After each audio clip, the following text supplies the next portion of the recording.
Welcome into another edition of Pete's Pigskin Preview presented by RiverLand Roofing. I'm Neil McCready. That is MPW Digital football expert Pete DeWeese back for another week of easily the most popular show on this network. We certainly appreciate all of you who have watched.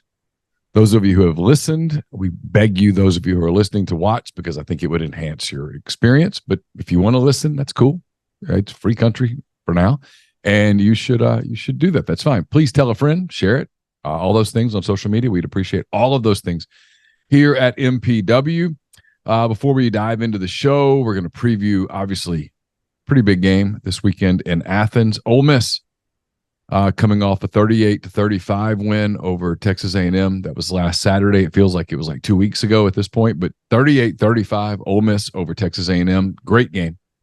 One that Ole Miss kind of dominated, but it ended up being close, but the Rebels won because that's what they do this year. They win close games, 38-35. And Ole Miss now 8-1 overall, 5-1 in the Southeastern Conference. They head to Athens, Georgia to play the Georgia Bulldogs, who are ranked number 1 in every poll except for the BCS poll or the the football playoff, whatever. The CFP poll. They're ranked number 2 in that poll, which is probably what they'll use as ammunition this week to motivate. They're number 2 this week in the CFP poll. Georgia, winners of 26 games in a row. The winners of the past 2 national championships. They've not lost in Athens in 5 seasons. They're having quite a historic run there. These are the good old days for the Bulldogs. They're living them right this moment. Georgia's about a 10.5, 11-point favorite. We'll talk about that game in a moment. 6 p.m. Central, 7 p.m. Eastern on ESPN.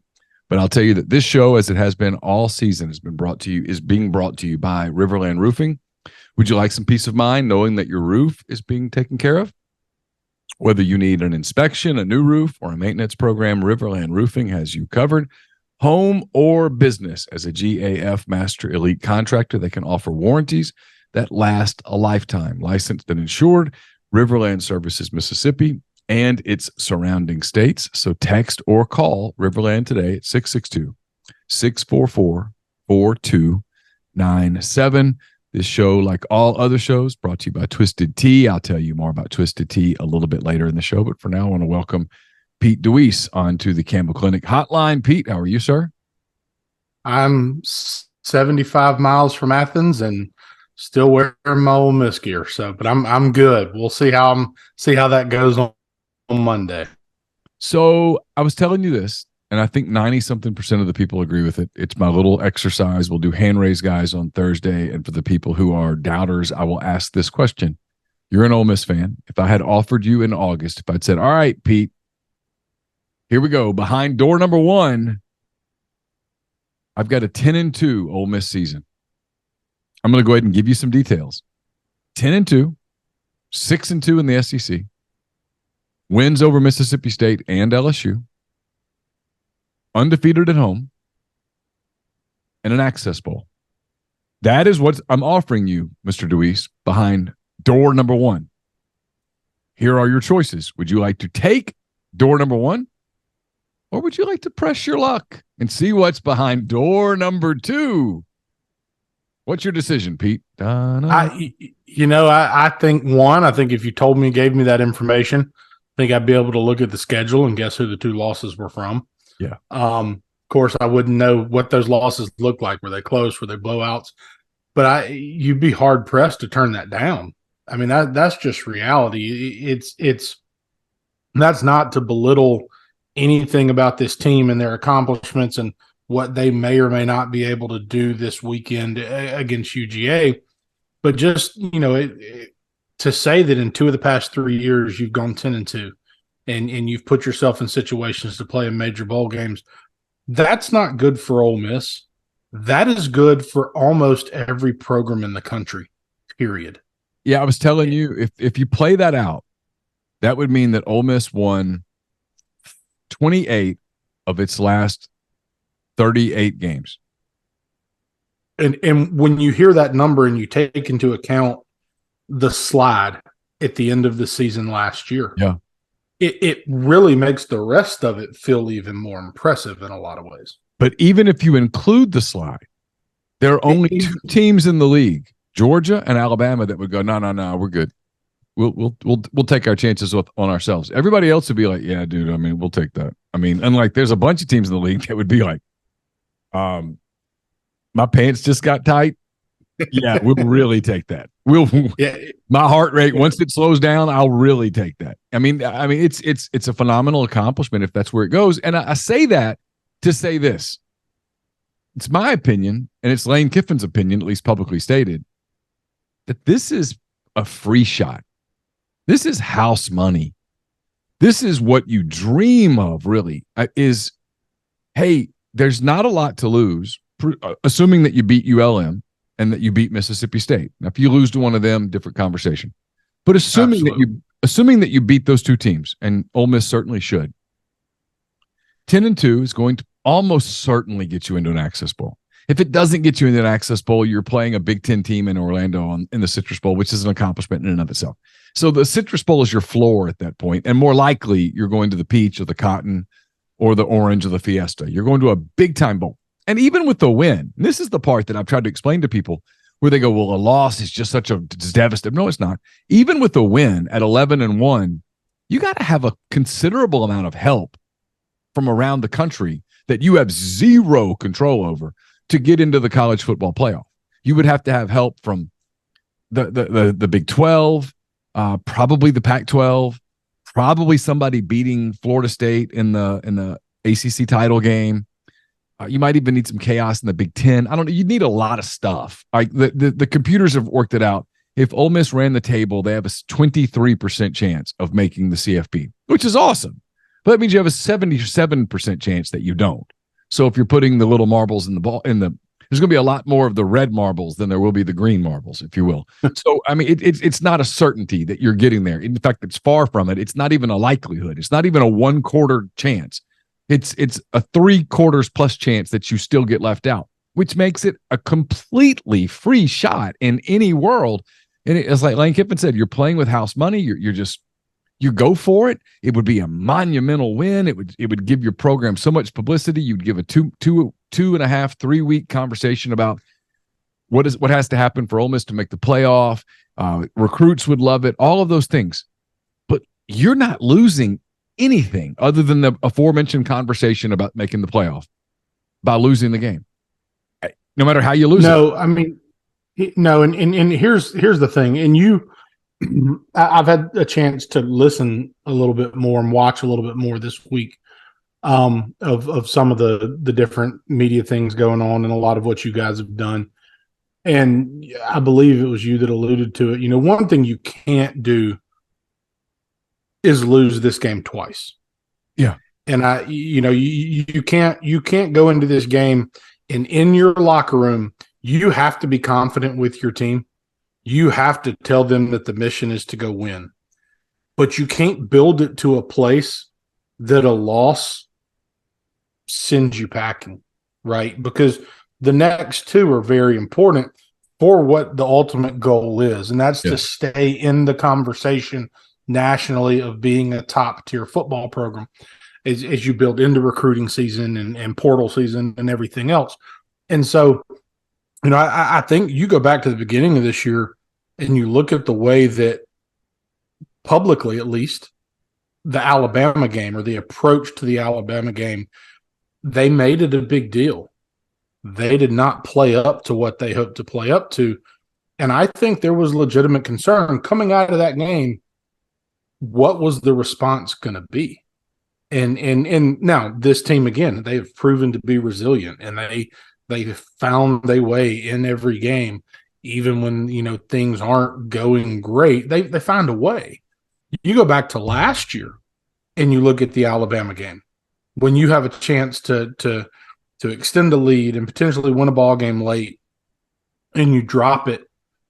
You know, you worry about do you lose it again the next week, and you could argue that was, I mean, that probably wasn't what put the gas in the accelerator for the kind of end of the season last year, but it certainly played a role. Yeah, it was definitely a factor. Sure, they weren't ready to play the next week, and they played an opponent that was, and they got popped, and then 5 days later they kind of were still super flat, and You had the Auburn rumor stuff, and I don't know, all that stuff. And then State played an average game, and Ole Miss played a slightly below average game, and you know the rest. I mean, it happened. Yeah, and it happens, and so that's part of it. So when you talk house money, it's not an admission of we don't have a chance to win. That is not what Lane Kiffin is saying, right? You are telling your kids there's no reason for you to be anxious or nervous. You need to be confident and understand that, one, we believe you can play with them, and two, regardless of whether anybody else does, you got a chance to go roll sevens just like everybody else, right? Yep. I mean, you can flip the ace, right? And if you don't, it's okay. We're not out anything because, right now, nothing is in Ole Miss's control, period. Yeah. Win or lose, they still need help to get the ultimate goal. Right. And so for them, saying this is house money, it is a chance to tell your kids, go play just freaking chains off, nothing to worry about. Play your ass off for 4 quarters and let's see where it falls. Yeah. And as a coach, let's go play. Let's go lay it all on the line. Let's give it everything we got. No holds barred. Let it go. And hey, guys, in 3.5 hours, when we come back in here, let's just look each other in the eye and go, hey, we did the best we could. We played, we gave it our all. And if that's a win, awesome. And if it's not, let's go kick ULM's ass. Let's go kick Mississippi State's ass. Let's get a big bowl game. Let's tell the world that, hey, we're here. And next year, we're going to be right back here. That's what you do. You just lay it all out and go, hey, let's just see what happens. Nothing. Well, and I think too, you look at the Ole Miss Alabama game, that was not a healthy Ole Miss team offensively in particular, yes, for sure, by any stretch of the imagination. Defensively, still finding their footing, but they were a team that, to me, played tight. Yeah. Lane Kiffin knows if they go play tight in Sanford Stadium on Saturday, it's not going to be close to anything that they want. Right. And so I think that's part of his messaging. I think a lot of it too is respect for Kirby and what Kirby's done. And I know that's something you've talked about this week is Lane's experience at USC with their streak, at Alabama with their streak. He has a relationship with Kirby because he knows Kirby, he's worked with Kirby, but he knows what it takes to do what UGA has done. And he has a lot of respect for that. So I think trying to balance that with getting your kids to just go play free and not be uptight. I think that's kind of the line that they're trying to walk this week. All right, I'm going to hand you the controls here in just 1 second. Before I do, I'm going to ask everybody, are you ready to elevate your college football game day experience? Check out Twisted Tea, your go-to game day beverage for college football fans. Twisted Tea is unlike any hard beverage you've had before. It's made with real brewed tea. It packs a flavorful punch, 5% alcohol, no carbonation, delivering the perfect balance of taste and refreshment that goes down smooth for every game day occasion. There's no need to settle for the usual. Twisted Tea turns up any occasion, especially when you're cheering for your favorite team. Whether you're tailgating in the stadium parking lot, watching at a bar, or hosting friends at home, Twisted Tea is there to elevate your game day experience.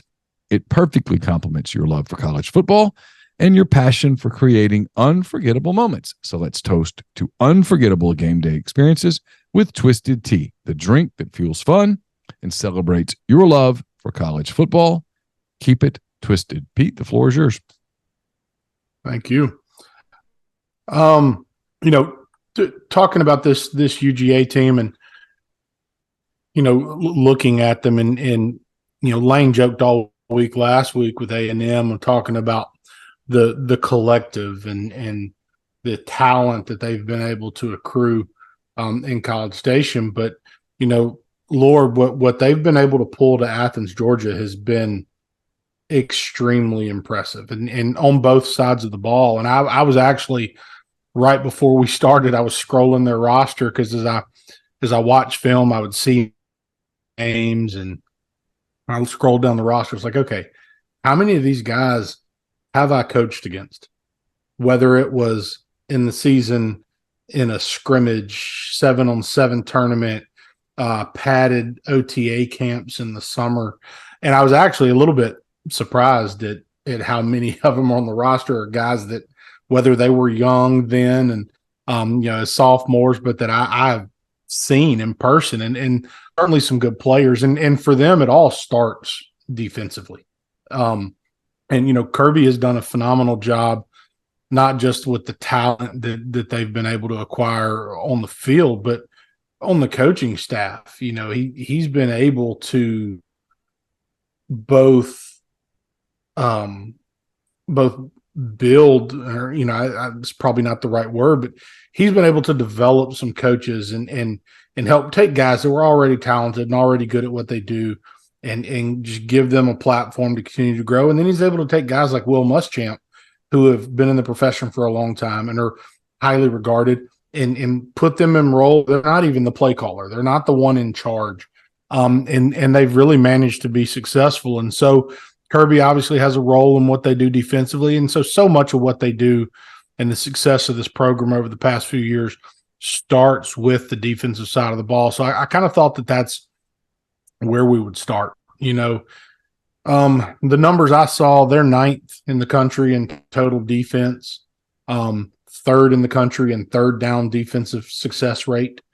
They're clearly good. Now, their numbers aren't the same as what they've been in a couple of the previous seasons.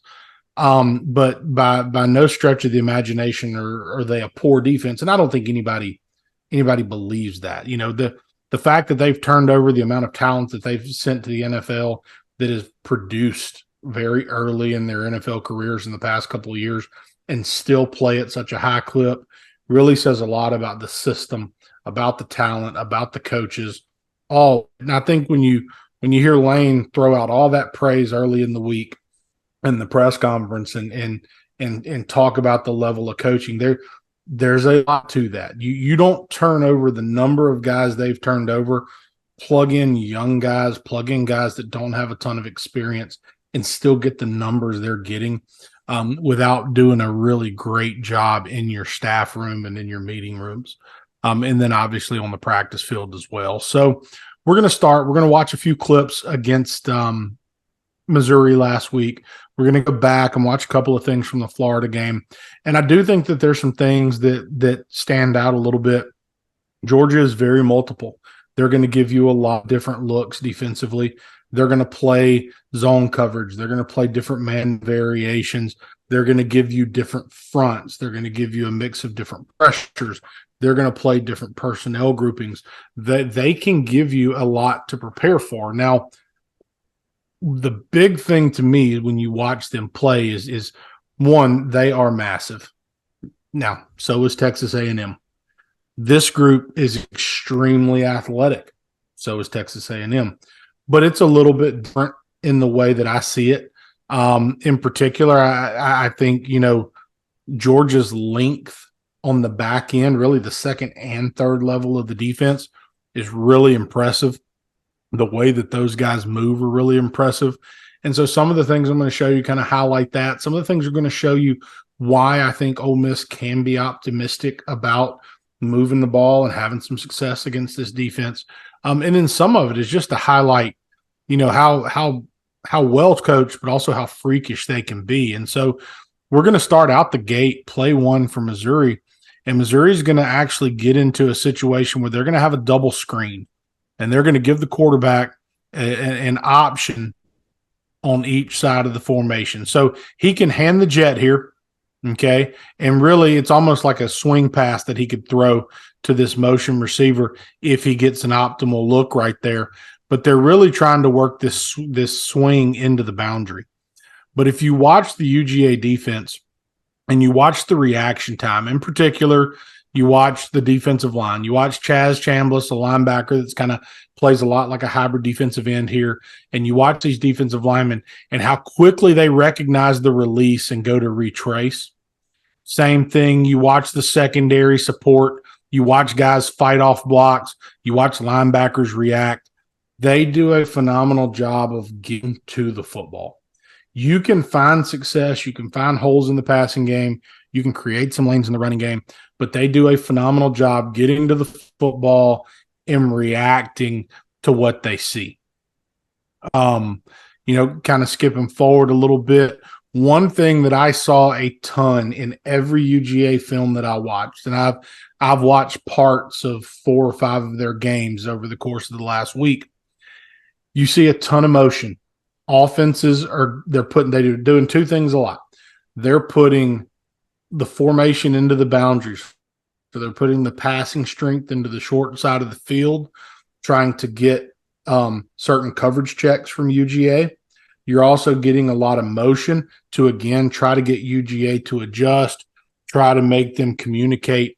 And all of those things are things that you see as everyday commonplace, not only in college football, but really heavy parts of the Ole Miss offense. So some little ways that I think there's opportunity to find success.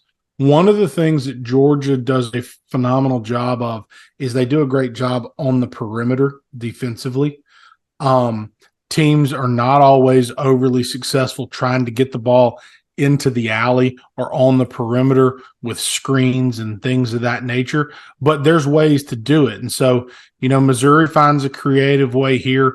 They get in a formation. It's a formation that you see a lot of people do. And Ole Miss does it now. They actually do it with pre-scoring, and they've been doing it, and they've done it with different guys. They've done it with Watkins.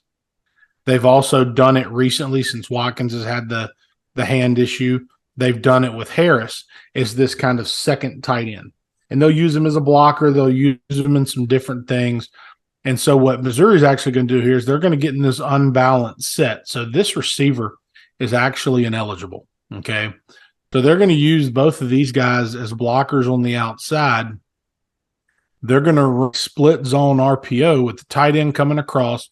Quarterback has the ability to hand the ball off to the tailback, and they're going to put this other tight end, who for Ole Miss would most likely, like I said, be a Trey Harris, somebody like a Jordan Watkins, and they're going to get the ball out into the flat on that easy look right there. It's an early down distance. It's an easy RPO, and it gets them into, I think it's a 5 or 6 yard gain, gets them into an easy third or second and medium situation into a probable third and medium situation, third and short. And so Ole Miss is going to have to find success in their RPO game, doing what they can to create leverage on the outside to find these free yards, because those are so many of the things that make the run game work for Ole Miss. Okay.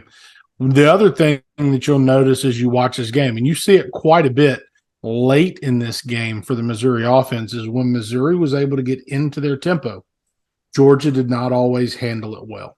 Okay. Here you see, and I'm showing this clip, not for the results of the play. It's not even really my what I wanted you to see right here, but just you can see this is a 3rd and 2. Missouri goes tempo right after the second down play.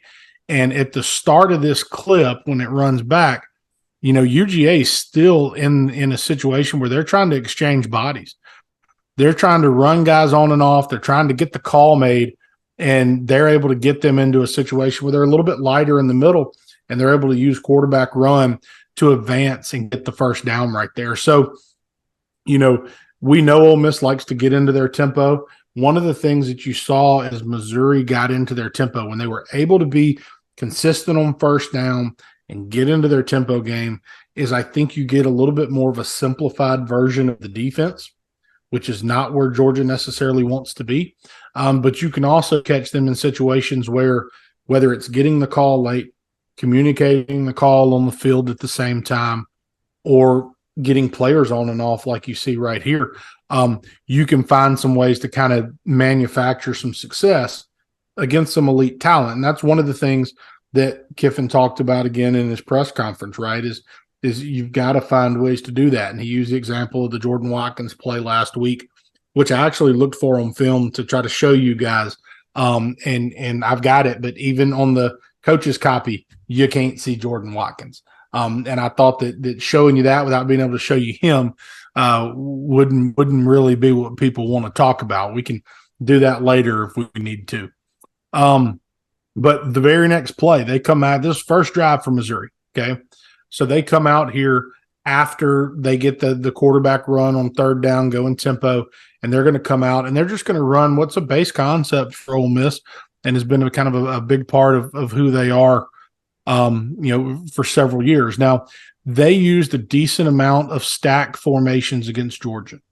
Georgia has a couple of different ways that they'll handle these kind of stacked sets.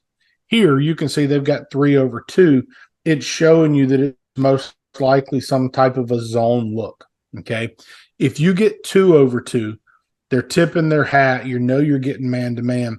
And Georgia has 2 primary ways that they will play that coverage. If it's 2 over 2, so let's say that this guy is not in the picture. He's in the box. He's back deep somewhere else. They can play what they call point, where the corner would be on the point man, and he would be man-to-man on the point man, and the safety would be man-to-man on the second guy, the back guy, okay? The other thing they'll play is what's known as top hat, okay? And it's a mix-up. You can interchange both if you're good and you work both.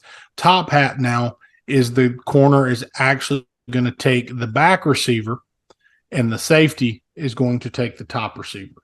And there's advantages to both. Both they serve a different purpose a little bit. And Georgia actually will mix up both. They have been playing a lot of top hat recently, I think. They played a lot of top hat in this game. But here, by getting into the stack here, they're able to, one, kind of manipulate some routes, show some different releases to the secondary, but they're also able to show the quarterback early right here with 2 deep safeties. Okay, it's either some type of a zone, some type of a cover 2 or cover 4, or it's a 2-man, and a 2-man look is not going to be a pressure look. It's also not a look you expect to get on first down if you're the Missouri offense right here. So what Missouri is going to do is they're going to fake the screen into the short side of the field, okay, and they're going to release the receiver that acts like he's blocking vertical. And the quarterback knows right now, the corner's bailing, safety's over the top. He already knows I can take that off the page, not going to be anything in my progression, okay? With the stack over here, what they've chosen to do is they're actually going to take the outside receiver that's off the ball, and they're going to switch these releases, okay? So this is best player on the field for Missouri, in my opinion. Burden is going to take this outside stem. The underneath guy is going to work inside, and he's trying to work into the crosses and fill the void left by this safety when he works over the top of the other vertical. As it plays out, you can see they get collisioned here. The Mike gets underneath it. Cook does not like it. You've got safety over the top, Mike underneath. There's a window to throw the football. But he knows because this safety is driving this crossing route, they now have a one-on-one with their best player. So they're going to take the shot. And he puts up a great ball. In Georgia, they're long, they're athletic, they're talented in the secondary. They're also a little bit inexperienced, right? And so you have seen some teams have success down the field on these corners in particular because, that they are fairly young at certain spots in the secondary, even though they are also very talented. So that's kind of how Missouri created their first touchdown of the play. Now, this is where, if you're Ole Miss, something you have to be able to account for. And if you watch the game last week, you see that it's something A&M's done it. Teams have done this to Ole Miss. Georgia's done a great job with it this year, and it's something they actually highlighted during the game, and it may have even been before this clip. I'm not positive. And then as soon as they cut back to live action, it all played out. But Georgia does a great job of moving their front pre-snap to show you one picture, change the picture, and try to get you to draw a false start and get you off sides. So they start here, and they're showing their tight front. The 3 down linemen show the tight front, and you're going to see the Mike linebacker is going to make a move call here. Okay, you see the linebacker, if you're looking at this screen, I just took myself off of it. If you're looking at the screen, he's going to be the linebacker on the left, number 2. He's going to make a loud, audible call, and you're going to see the entire D-line is going to shift, and an outside linebacker is now going to walk up to become a defensive end, and they're able to draw a false start from Missouri's offensive line. So now Missouri goes from being 1st and 10, start of a drive, to 1st and 15, not where you want to be. Certainly you can see, if you watch the Ole Miss game last week, you can see the effect that penalties can have on an offense. Is it certainly slowed Ole Miss down through stretches of that game. But in the atmosphere, Saturday night in Athens, at night, crowd's going to be on fire. If Ole Miss is susceptible to these pre-snap penalties, it is really going to kind of set the offense back. Okay. Now, starting here, I'm going to show 4 consecutive clips from the game. Just uncut, 4 plays in a row from Missouri. This is where I think if you're Ole Miss, you have to have some confidence.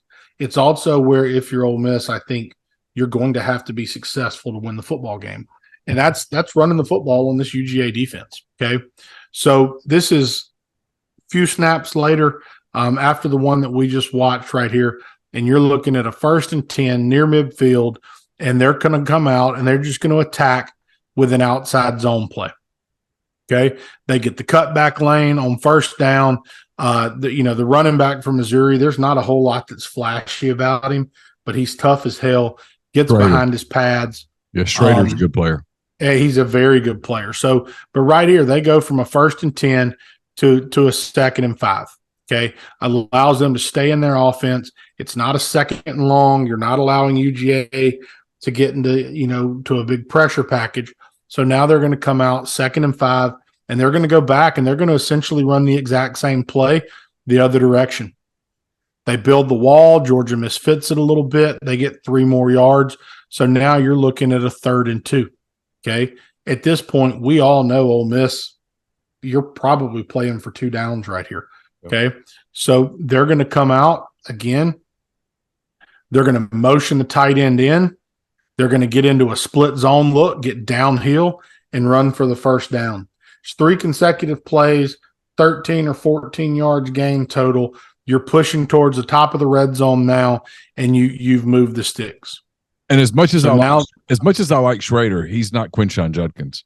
He is not. He's a good player, tough as nails, as you said, but he's not. He doesn't have the vision and the speed and the quickness that Quinshon has. He will run you over as well as anybody in NCAA football. Yeah. But no, the vision, the quickness, the ability to arm tackles and just find the extra yards, it's not his thing. And so if you're Ole Miss, you have to the combination of what Judkins gives you, you have to feel good about. So they're going to come out the very next play. Okay, now you're 1st and 10. Okay, Georgia's, still they're expecting run. They've hit you with a lot of runs. They're going to present them with the pass look now. Georgia's going to work a stunt. They're going to drop out into max coverage here, and they're going to hit them with the quarterback draw. Something we really haven't seen a ton of from Ole Miss in a couple of games now has been quarterback draw. And I think part of that is because Dart hadn't been fully healthy, right? But I think you're going to see Dart run the ball on designed runs this week. They know they're going to have to. And I think that they know that they can get certain looks. Georgia's been really susceptible to quarterback runs this year. They have been. And I do think part of that is because of what they're doing on the back end coverage wise. I mean, they're playing a cover 4 look here and not adding extra hats to the box. And they're showing you this simulated pressure look, and then they're dropping guys out of there and really having to worry about getting to their landmarks and coverage. And it really opens things up a little bit. So as you watch this game, you see more and more of the same. Missouri's ability to run the football with some success on early downs, I think played a role in keeping UGA a little bit base in their game plan. I also think after Missouri got over the top early in the game, UGA said, we're not going to let that happen again. And they chose to spend more time playing cover 2 and keep those safeties back. And it allowed Missouri to work some things underneath. So I'll be curious to see that chess match play out on Saturday. Flipping script now, going to the Florida game. Okay. Florida, who, if you've watched this year, I mean, they're a little bit of a hard team to figure out, but the one thing you do know is they're not elite. Right. Their uniforms last week were not elite. Those uniforms last week sucked. Yeah. You wear those things, you deserve to lose, man. I will stand with you on that one. Whew, that was bad. But some of the same trends that you see in the Missouri game are some of the same trends you see in the Florida game. And I understand some of Missouri's game plan based on what you see in this Florida game. If you look at some of the things we just showed, starting a stack, let them show you the coverage. Right now, you look at this, you are getting a one high coverage right here. They're playing either point or top hat. You know that right now. Motion across, you're going to force rotation. The safeties are going to have to adjust. They're going to have to communicate things on the back end. And then Florida is going to come right behind it with a big play action shot. Now, he does a great job right here. Mertz does a great job of getting through his progression right here. But this, again, this is not a scheme that's only a Florida thing. It's not a scheme. It's just like everybody else, man. Everybody begs, bars, and steals. And so this is a concept that Ole Miss, by my count, ran 3 times last week against A&M. They're going to work the post here. He's going to be first in your progression, but really his job is to clear it out. They're going to switch release these guys. He's going to work this deep over route and try to get into the window that's just been cleared out.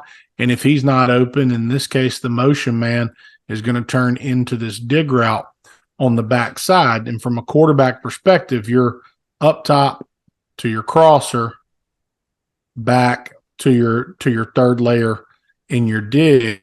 And then if you feel pressure, your running back or tight end, if they can get out, is going to become a release valve somewhere underneath and somewhere to try to help hold those Mike linebackers. So you can see here, play one, Florida's being aggressive. They go full play action right there, create the opening, create a big play on the first snap of the ball game. And so these are the things that, again, Ole Miss is going to use formation and motion to try to give Jackson Dart as many coverage indicators as possible.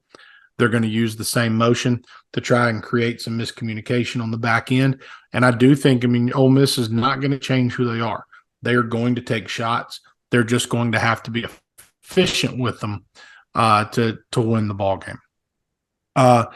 Skipping forward, just the very next play, Florida comes out. They go right back in their offense, and now they're going to come out and they're going to run an outside zone just like we watched Missouri do, okay? And they're going to do it with motion. Again, they started with a 3-man bunch to the top of the field, and they motioned the tight end down to the bottom, to add him to the formation, to the scheme.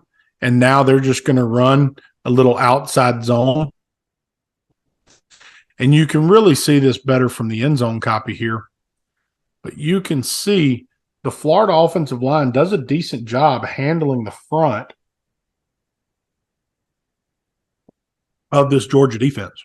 And the truth is, if the running back fits here, he's got a chance to spit. Now, the linebackers play in this kind of lag technique with the ability to fall back in, and that's why you see the back get to the outside. Now, because it's outside zone, they take the outside receiver to go crack the safety, so the corner's actually unblocked. But if the back can get vertical here, you've got a chance at a big play, or if you can make that corner miss, corner does a good job, falls back in, lets the gain. But you see the ability to create running lanes. You see the possibility of finding seams in the defense to get chunk plays on a first down, to keep you out of those second and third and long situations. Okay.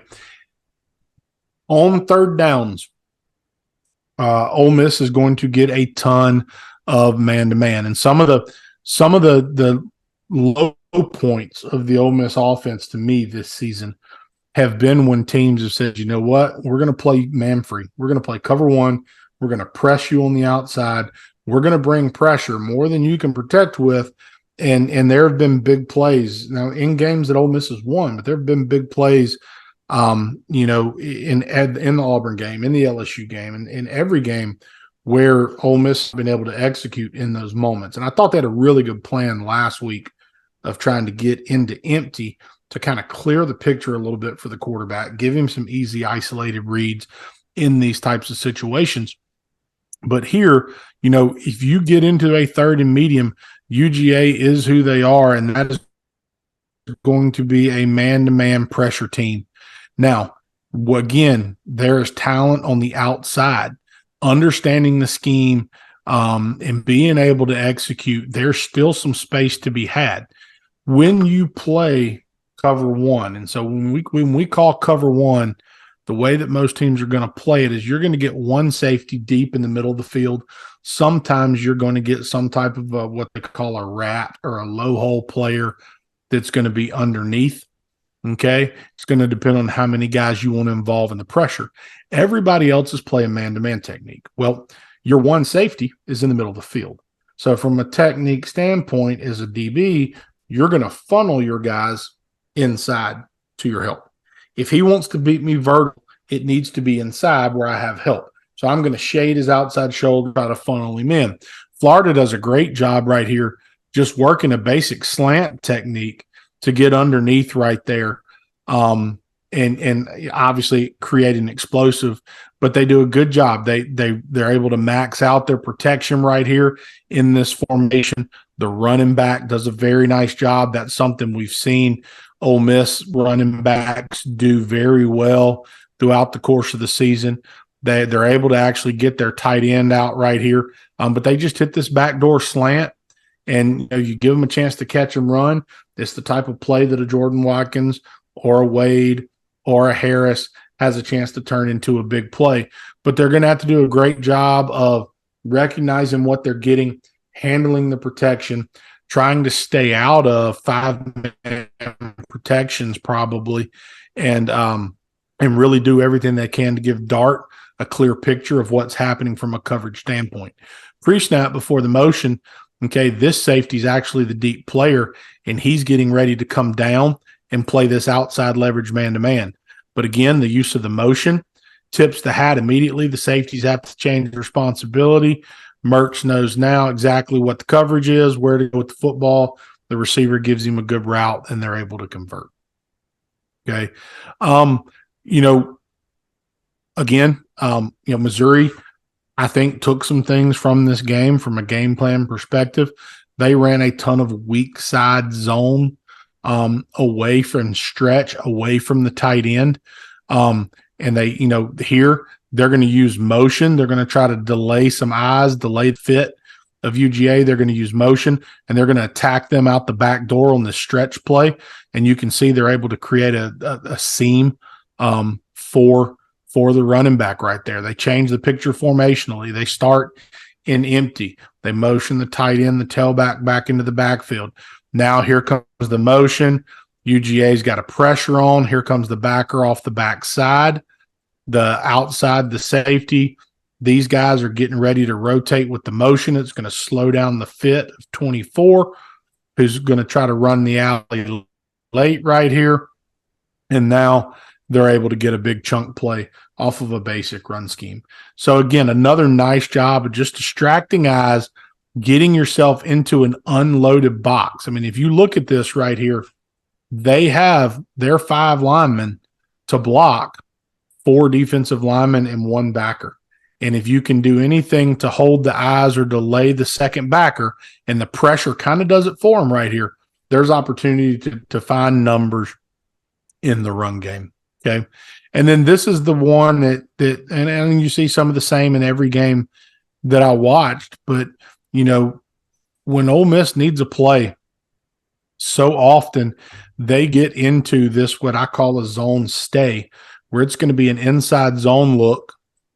They're going to work their combos, and they're going to leave this tight end on the backside, try and dig out the backside defensive end right here. Again, they're going to use motion to try and affect the fit. They're going to get an aggressive blitz from UGA right there, and they actually blitz themselves out of the play. In Florida, a little bit later in this ball game, trying to hold on after a couple disasters early in this game. They're able to get them in this cross dog. It's one that Ole Miss saw last week a good bit against A&M. It's one that they saw a ton against Vanderbilt and had success with. Now you're just doing it against different bodies that are going to be better than what you did against at Vanderbilt. But you can see here, it's a great job by 65 and 54 of handling the cross right there. Great job of the tailback of getting vertical, running through the arm tackle. And again, the use of motion affects the secondary support of the defense, and they're able to create a big play. So the key in so many ways is going to be Ole Miss's ability as an offense to stay ahead of the sticks and to avoid the disaster. You watch last week, you watched the Missouri game. They are in that ball game until they throw an interception to a defensive lineman. You watch the Florida game, and Florida chooses. Yeah, it's at some point they're too talented of a team that if you shoot yourself in the foot, it's a kill shot. You're going to bleed out. You go back to the Florida game. It's early, but it's got a chance. And then Florida tries their little trick play where they want to show quarterback sneak, and they direct snap it through his legs to the tailback, who then has a chance to pass it, and it turns into a turnover. And then, the very next play, I think, or two plays later, Georgia scores. And so you have to avoid those big plays against this UGA defense.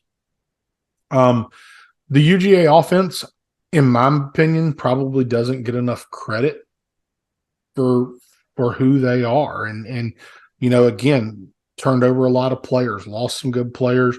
Obviously, they've been playing without Brock Bowers, and there's all the speculation that certainly tends you to believe he's going to try to return on Saturday.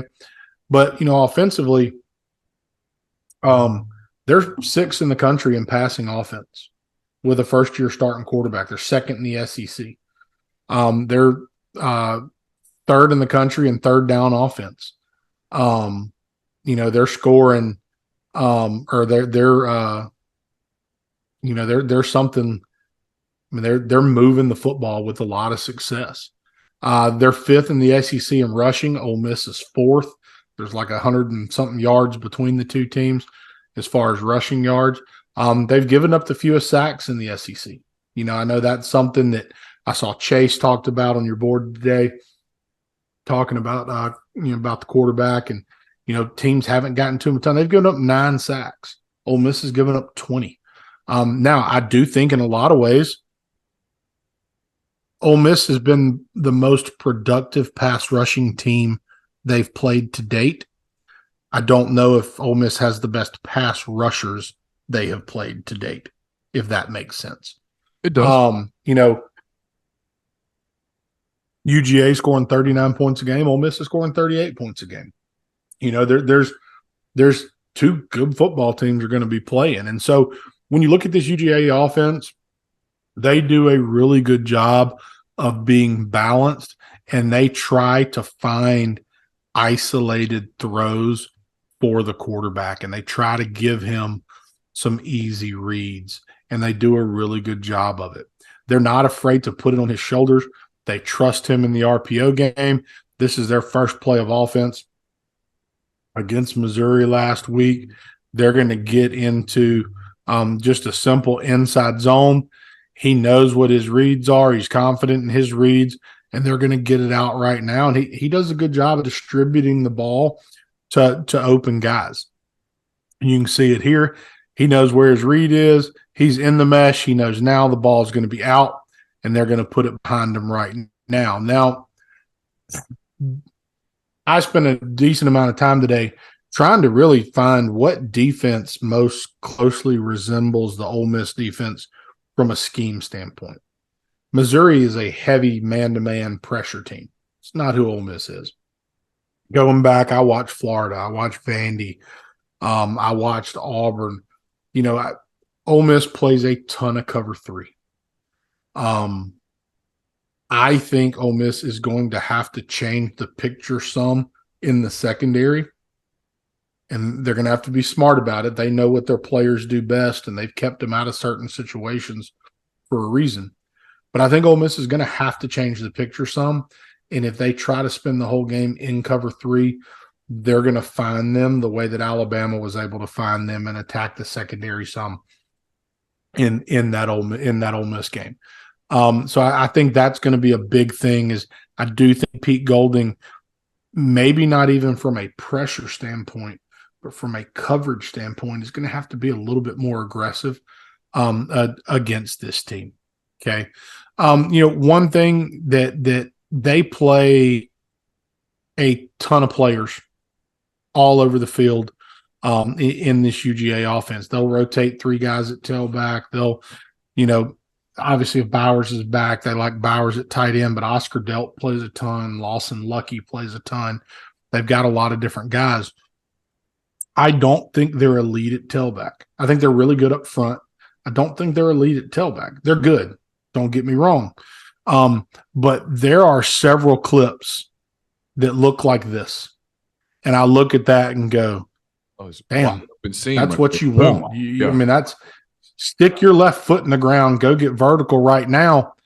And then the play ends like this, where for whatever reason, he just misses the cut, doesn't see the cut. And so the opportunity for the big play is there, and maybe they don't find it. Now, I'll say this. In every game I watched as games went on, they got better. They found the run schemes that were working against the defense. The running back started to see things. The O-line was picking things up.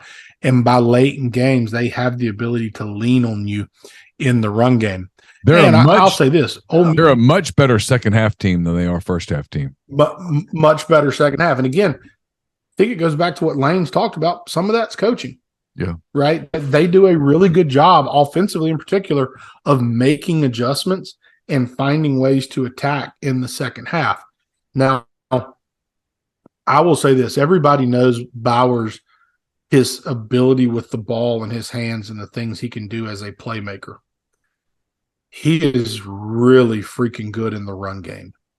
And they have probably missed him. It's hard to say, but it's because he's so damn good last game. But they've missed him a ton in the run game. Almost as much as they've missed him in the passing game. And some of that has been because McConkey has stepped up, and they've all these different things, kind of happen in the passing game. But he's really freaking good for them in the run game. Now, what Ole Miss needs out of Carson Beck, he is talented. He can make every throw. He has the big arm. He is athletic. But in every game, there's at least one miss.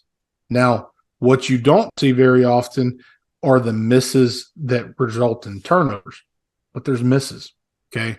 So just an example right here. Again, this is fifth play of the offensive game for Georgia. They're going to, try to work this they throw so many screens, are so good at it. So they're going to try to fake the screen, and they're going to try to slip Oscar Delp, the tight end, down the sideline. And he's wide open right there. Should be a nice little touch throw. And he just overthrows him just a little bit. Now, Delp slows down a little bit. But even when you watch this from the end zone, it just sails. It's over his head. It's behind him, out of bounds. Doesn't have the touch right there that you want. You go back to the Auburn game, and there's one, I don't remember if it was Bowers or Delp, but they get him down the seam, free and man-to-man, locked up on the linebacker, and it's just over the head. And so if you're Ole Miss, you want some of those misses, and you want to try to take advantage of some of those misses. Obviously, if you're Georgia, you want to see those go away a little bit. You talk about the screen game for UGA. They do a phenomenal job, like I said, and they have a lot of different ways of getting to them. This is a 3rd and 15 in the red zone. It is a heavy screen scenario, period. Okay. One of their favorite things to do, and that they'll do it out of empty, but they'll do it with the running back in the backfield, is they will throw a tunnel screen out here to one of these slot receivers. And the way that they do it is they're going to show you run action, the O-line, the opposite direction. Tackle's going to sit, and then he's going to go release. the center, they're going to pull the right guard, the center, the left guard, the left tackle are all going to act like they're blocking down. And then they're going to go and they're going to build the wall for the receiver. Delp, in this case, is going to go kick out the guy that's over McConkey. Ladd's going to press vertical, come back underneath. So they do a really nice job finding formations, finding ways to get to this, and they do a great job just executing right there. And so doesn't get them the first down, but they go from a 3rd and 15 to a 4th and 4, and now you've got a chance as an offense. Do I take the easy field goal? Do I play my 4th down? Right? They're really good, especially in the red zone. They threw a version of this screen 2 or 3 times in the red zone against Missouri. And if they start to get a feel for when you're going to pressure, it's one of the first things that they'll pull out of their bag and really try to attack you with in long down and distance, but also in the red zone right here. So you can see the action, show the puller one way, build the wall, and the backside suit for Missouri is good, and then they're able to get the stop right there, force the field goal attempt. Okay, so this is the other thing they do a really good job of, and it's about giving the quarterback easy reads. Okay, they show a bunch to the top or a stack to the top, and they're going to motion into a true bunch set. Okay, and now what they're going to do is they're just going to clear it out. If he were to get a true press man-to-man something, he probably can alert this corner route by the tight end. They're going to take the outside receiver. He's going to clear underneath on some type of a drag route. And this guy that just came in motion he's going to work an option route. He's going to let the other 2 guys get out of his way, and he's going to push vertical, and he's looking for who's got me, who's defending me. If that defender's soft, he's just going to turn around and take the ball. This is a nice 3rd and 3. If that defender's inside, he can break out. If the defender's outside, he can break in. But it's a very simple read for the quarterback. You can still protect with 6 right here. And now you can see he realizes the coverage they're playing right here. That receiver realizes the coverage. Okay, they've chased the outside receiver. My tight end has kind of set the pick, so I'm just going to fall away and be open right now. Okay, it's an easy throw and catch right there that turns into an easy first down. They do a great job of finding these isolated throws for him where he can put his eyes on one guy. And, certain coverages, I know it's going here. Otherwise, here's my eyes. This is where I'm trying to go with the football. And they do a good job working these route adjustments to get guys open in these situations. Okay. This is one of my favorite things that they do, and they do it several different ways. Something that's kind of become popular in the last couple of years is what a lot of people are calling a dash concept, which would be you put a quick game concept into the boundary. So you have a hitch, slant, speed out, something like that the quarterback has the ability to throw. The tight end typically stays in protection. The tailback is going to fake across and come into the flat. If this route is open into the boundary, I'm going to throw it. If it's not, it's now going to turn into almost like a bootleg or sprint out type action where they've built some type of a flood to the field. Well, UGA does it, and they don't actually give him a backside route. He's going to look backside to try and hold linebackers and safeties, but there really isn't anything back there for him to throw to. Here, they're going to use the motion. They are going to bring the receiver across the formation, and now they're just going to get into a basic flood. The guy that just came in motion is going to try to clear everything out with the vertical. This receiver with the condensed split has now become the number 2 receiver, where he was the number 1 receiver. He's going to release inside, push vertical into the cell route. They're going to bring the drag from the backside.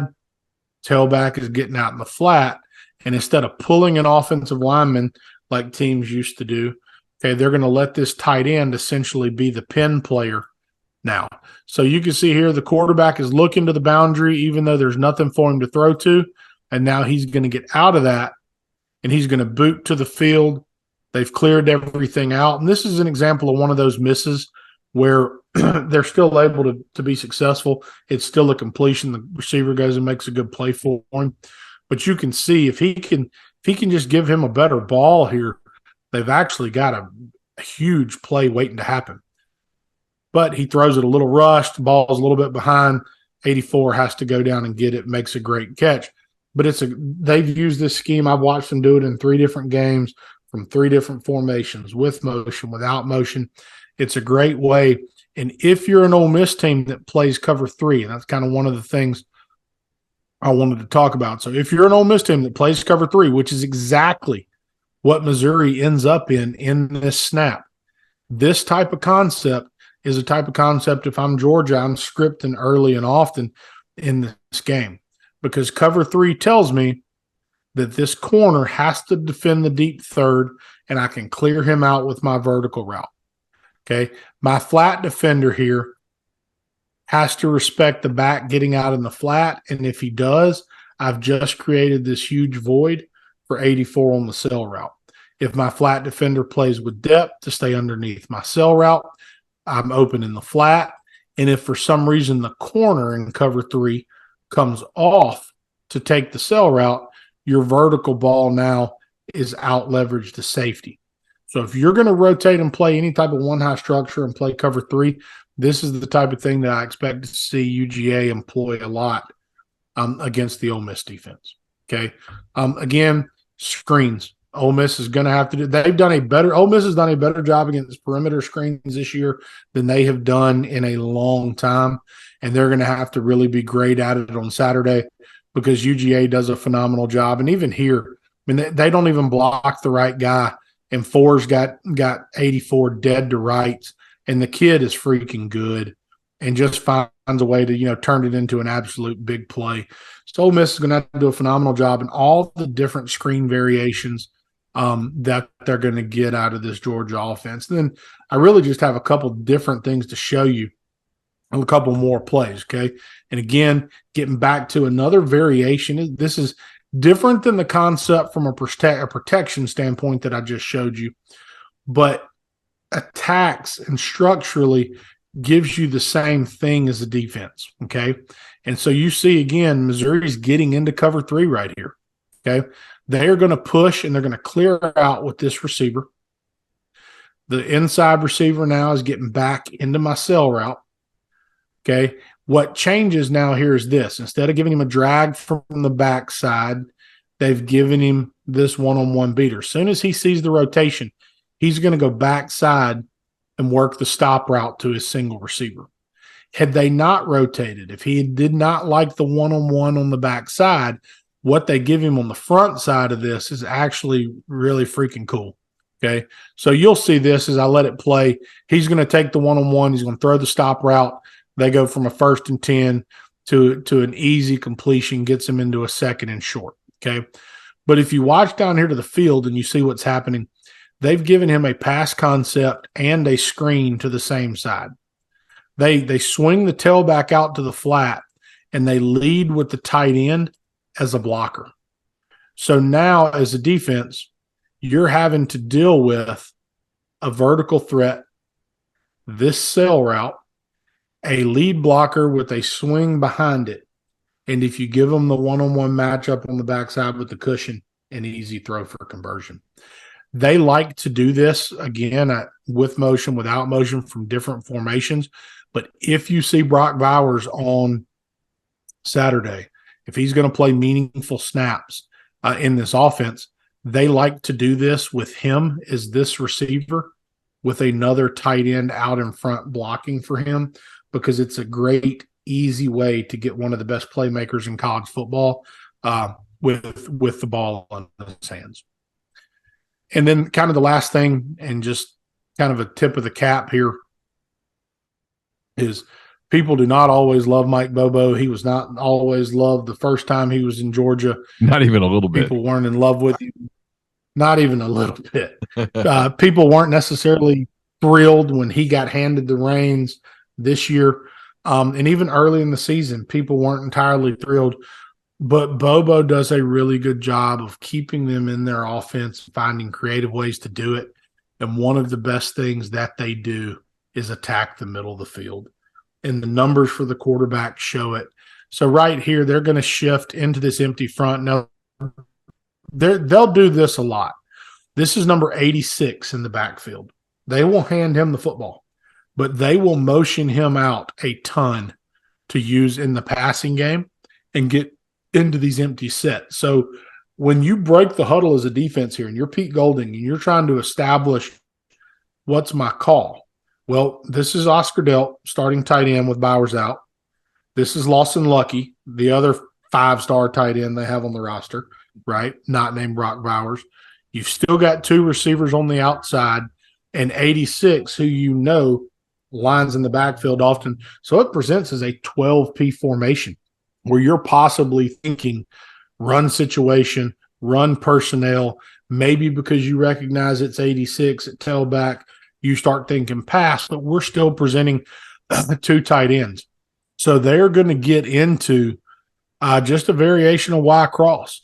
So they're going to bring the motion right there to fake the jet. They're going to bring 7 across in protection to, again, so you're giving all sorts of eye candy now to all of these linebackers. And that's what you're trying to control right here. You need them seeing and biting on that eye candy because your goal is to open up this intermediate space here in front of Joe Charleston, who's my starting safety for 3 games as a freshman until he broke his arm, and now plays for Missouri, went to Simon Clemson, now at Missouri. But anyway, you're trying to affect those 2 guys. And so with the jet motion by 86 and 7 coming across, O-line all sliding left, you're now creating a situation where these guys have to step up, and that allows 4 to now release right down the middle into an easy void for an easy throw and catch. I think this is where UGA has done a good job in the past in general, but this is where Mike Bobo deserves his due because he finds really good ways to get their playmakers the ball in space, and he finds really good ways to protect their base concepts. And a lot of hats off to him. And so, you know, defensively, Ole Miss is certainly going to have to play their best game of the season, in my opinion. And offensively, if Ole Miss can effectively run the football and avoid disaster, I think it has a chance to be an exciting night in Athens. What's your gut tell you? How's it play out? I mean, my gut says Ole Miss has a chance to go play a damn good football game. I would lean towards it being a close game that Georgia wins. But that doesn't mean that Ole Miss can't win the ball game. In many respects, I think that Ole Miss is the best team Georgia's played to date. I can tell you that there have been several teams that have had. I can tell you, Pete, that people inside the building in Athens believe that Georgia's the best team that Ole Miss is. That Ole Miss is the best team that Georgia has played to date. Yeah, I think so too, and I think if Ole Miss were any better on defense, yeah. and that is not to knock what Goldie, then there's a real shot, right? With them being a little inconsistent on defense, you know, you have to give Georgia their due and kind of what they've done. So, but it's certainly Saturday night in Athens. I mean, it should be a rocking stadium. They do not get a ton of night games over there. When I was with Ole Miss and traveling, we played in one night game there that I recall. Probably it actually started in the afternoon, finished at night. And I was not ever blown away by the atmosphere in Athens. It wasn't Bryant Denny to me. It wasn't Jordan Hare. It sure as hell wasn't Baton Rouge to me. But it is going to be a packed house full of a bunch of dogs that at some point in the last few years decided barking at people in public was an acceptable thing to do. And they're going to be barking on Saturday night, you know. Yeah. So Ole Miss is going to have to withstand that atmosphere. And if they can limit turnovers and just defensively get a stop here and there, they're going to have a shot to win the game. Should be a lot of fun. We've been brought to you by RiverLand Roofing. Again, they've got you covered if you need an inspection, a new roof, a maintenance program. They're a GAF, Master Elite Contractor. They offer warranties that last a lifetime. They're licensed. They're insured. They service Mississippi and the surrounding states. So give them a call at 662-644-4297. Win or lose, we'll be back this time next week. We'll take Pete's going to break down slalom, dropping a ski, the difficulties of Bayou de Seard, the Ouachita River. We're going to dive into some water skiing. We're going to talk about facing the difficulties of facing an Ivy League institution like the University of Louisiana at Monroe. We're going to really talk about academics.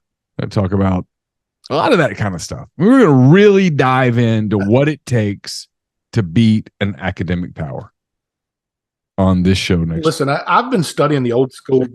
I've been studying the old pyramid that they do on skis. Like we need to be prepared for ULM to pull that out. Yeah, we're going to talk about the ski jump because, hey, you don't know whether ULM is going to break out on like 3rd and 27, a ski jump where they bring a boat out and they run the boat and they ski jump over the defense and land on the other side and score a touchdown. I mean, it is the kind of play that's the reason that ULM has won 20 national championships in water skiing.